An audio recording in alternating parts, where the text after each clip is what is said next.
বেরিয়ে পড়লাম বাড়ি থেকে ভ্রমণের উদ্দেশ্যে। ভ্রমণ করলে মন এবং ব্রেন দুটোই কিন্তু শান্ত থাকে এবং ভালো থাকে। আমি যেই স্থানের মধ্যে রয়েছি এটি হচ্ছে আমাদের শেরপুর জেলার ঝিনাইগাতী উপজেলার পাদদেশে অবস্থিত এবং এই স্থানটি কিন্তু ৩৩ একর জমি জুড়ে বিস্তৃত। এখানে রয়েছে ওয়াচ টাওয়ার, মিনি চিড়িয়াখানা, ছোট লেক এবং মেলা। তো এটা খোলা থাকে সকাল থেকে শুরু করে কিন্তু বিকাল ৫টা পর্যন্ত।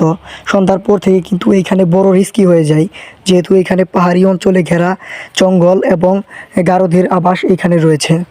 আপনারা চাইলেই কিন্তু স্বল্প বাজেটে এই স্থান পরিদর্শন করে যেতে পারেন।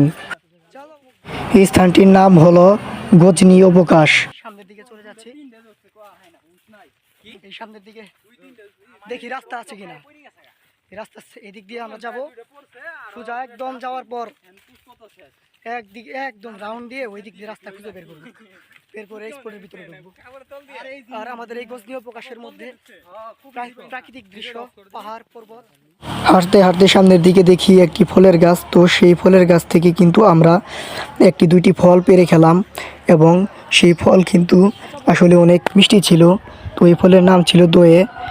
আর আমরা সেদিক থেকে চলে এসে একটি পাহাড়ের উপরে উঠছি এবং পাহাড়ের উপরে উঠতে কিন্তু আমাদের হিমশিম খেয়ে গেছিলাম প্রায়।